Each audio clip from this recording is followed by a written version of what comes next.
took advantage of the poor and the less fortunate in our society.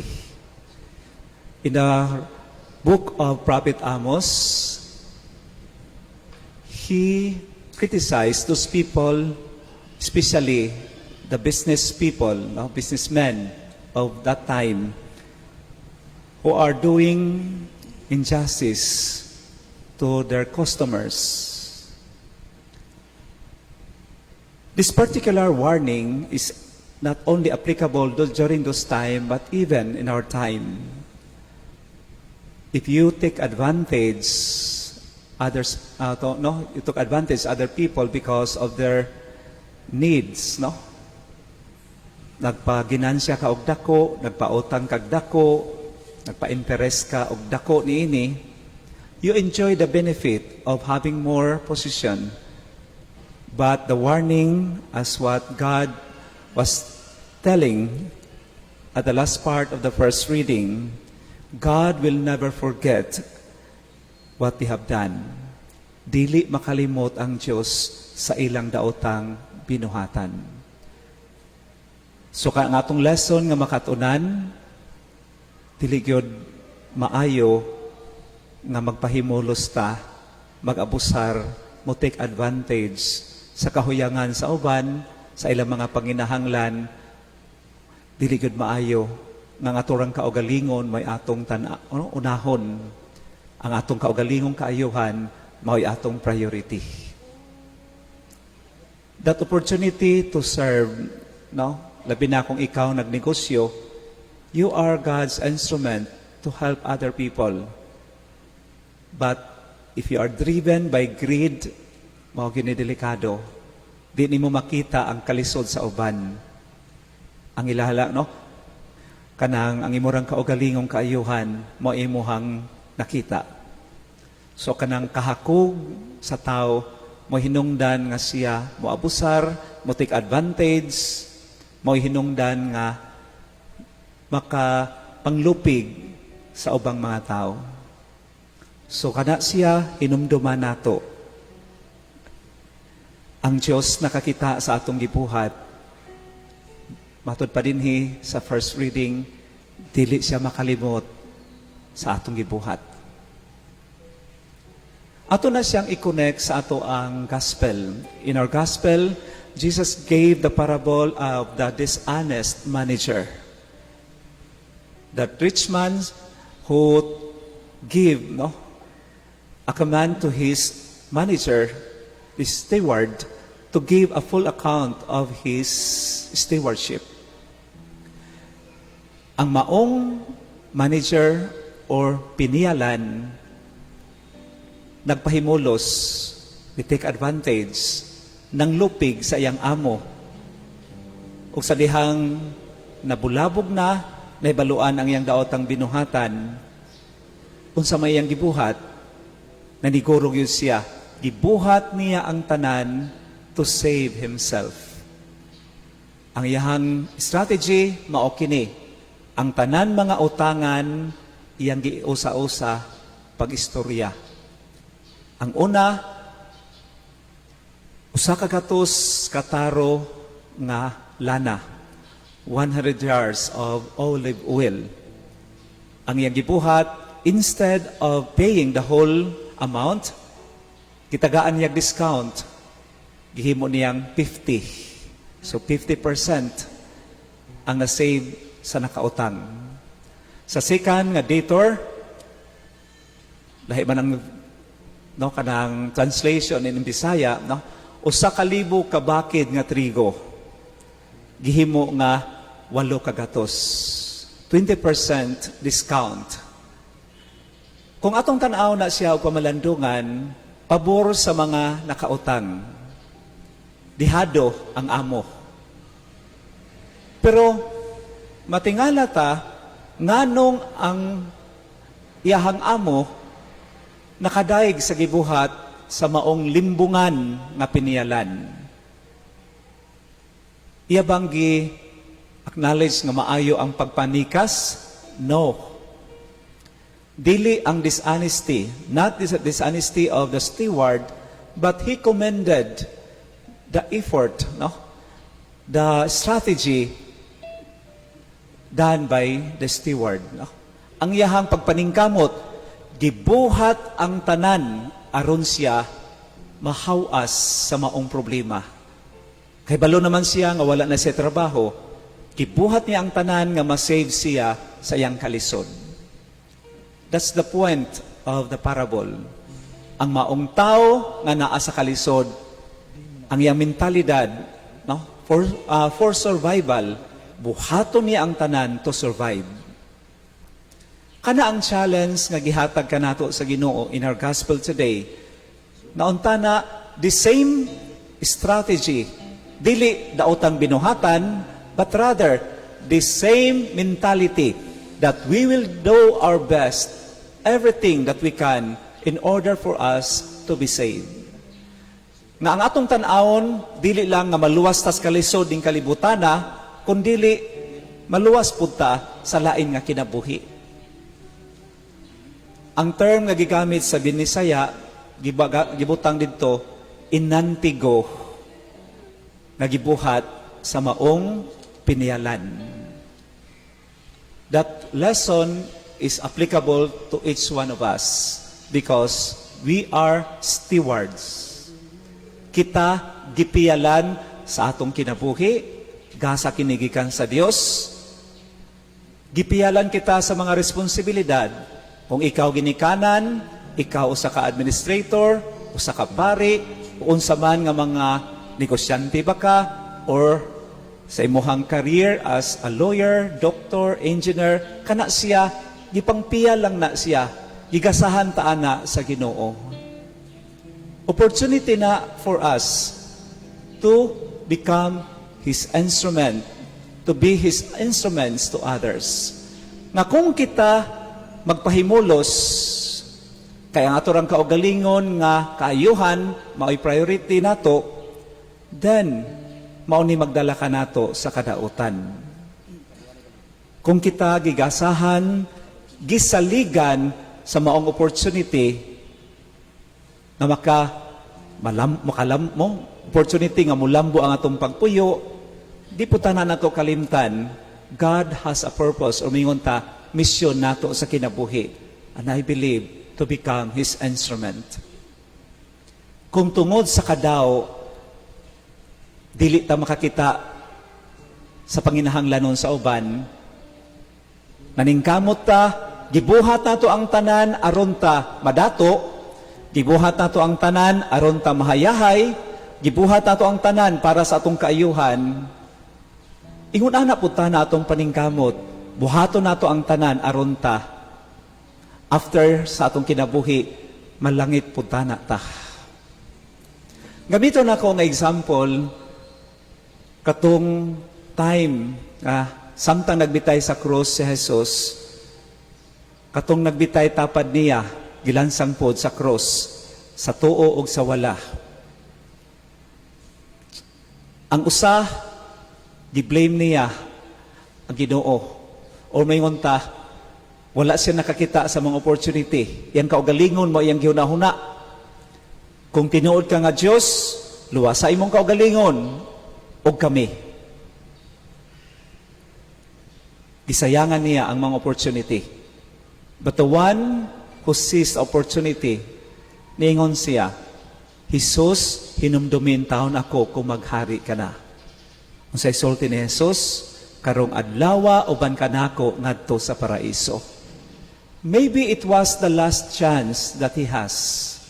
And he grabbed up that opportunity. And accordingly, the greatest thief in the world is the one who was hanging beside Jesus. Gitawag siya, banggiitan nga kawatan, kaysa katapusang yugto siyang kinabuhi, nakawat niya ang langit. Inantigo. Kita niya ang opportunity. Kung mayon ta, di ba siya deserving na malangit, no? Sa atong standard. Sa iyang gibuhat nga dautan, no? Mga kadautan. Siguro we can enumerate sa mga daotang binuhatan. Pero Inantigo ang iyahang gibuhat. Nagtinga naman siya. Last chance na lang yun nga gihatag sa Ginoo, and he grabbed the opportunity. Unsa man ang para nato kung ato nang i-relate sa atong kinabuhi, dili lang po ta maghulat nga magtinga na tano. Dili na po siguro ta maghulat nga kanang unya na ta magbag-o kung masakit na, or kung panagsa na lang ta mamilok, panagsa na lang ta mo ginhawa.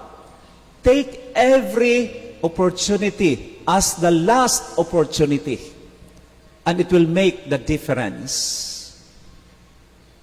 Kung ikaw usa ka estudyante, kung gisaligan ka sa imuhang ginikanan, grab that opportunity as a golden opportunity and consider it the last opportunity para ihatag nimo, buhaton nimo ang tanan, inantigo,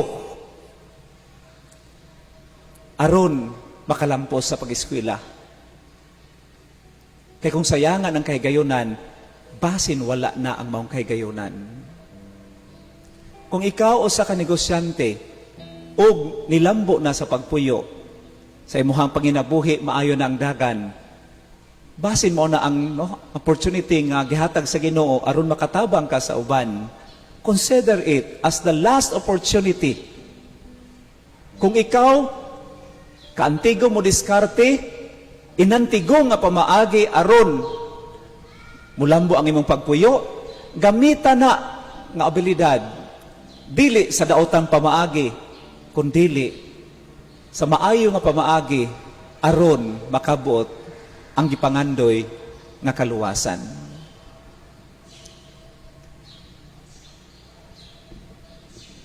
Unaw-naon nato, kana magpahimulos ta sa atong isig katao. Tungod kay naata sa posisyon, dili lang ta mohisgot sa gobyerno lang, kundi apil na ang simbahan. For example, ako nga pari, makalimot sa ako ang misyon, sa akong mga saad at tubangan sa Ginoo. And when I started taking advantage because of my position, I may gain the world. I may have more positions, pero sama sa giingon diha sa unang pagbasa, dili kalimot ang Ginoo ana. Kana bitong pagpahimulos. Muna nga kung ikaw usa ka doktor, opportunity naman yun na naghihatag sa Ginoo, makatabang yun ka.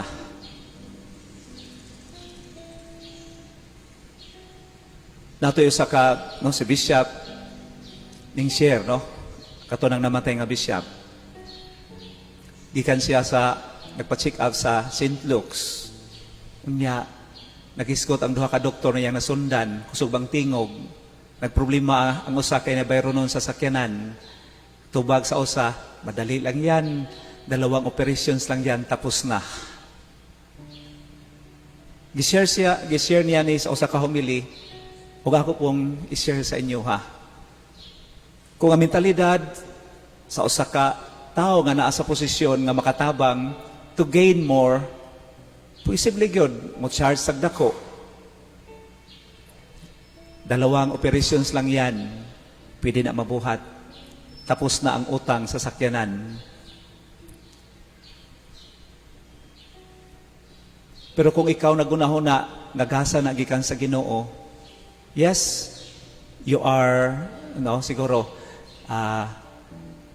kanang justifiable man nga mo charge ka. Pero kung dako ra jud kaayo, nya nakita nimong tao nga naglisod, murag di po siguro malipay ang Ginoo ana, mo nang kahigayunan nga makatabang, mo nang na mga doktor maka-appreciate yun ta, dili siya mo charge sa ilang PF, professional fee. Na mga pro bono nga mga lawyers, for example, willing sila, dili magpabayad. Kana nga mga good example sa mga tao nga willing mo sakripisyo, kay nakita nila makatabang sila sa ilang isig katao. Gani na usa ka lawyer na istorya, Father, tan-aw man ako ang status sa tao. Kung may kaya, magpabayad ko sa ako ang serbisyo. Pero kung maglisod, bisan no gamay, na pahinungod, more than enough. Kita ninyo? Unsa man ang estado nato sa kinabuhi, kung kita makadumdum ana nga kanagasa sa Ginoo, mahimog yun na yung opportunity sa uban, makatabang yun ta sa uban. Munang, kung ang ato mentalidad, paningkamuta na to, buhato na to ang tanan, aron ta maluwas sa kalisod ng kinabuhia, the same unta na ang ato ang resourcefulness, aron ta maluwas. Di na to sayangan ang opportunity, kagihata ka nato sa Ginoo. Munang nga, kanato nga nangalagad sa simbahan, kini opportunity gyud nga maghihatagan nato sa Ginoo.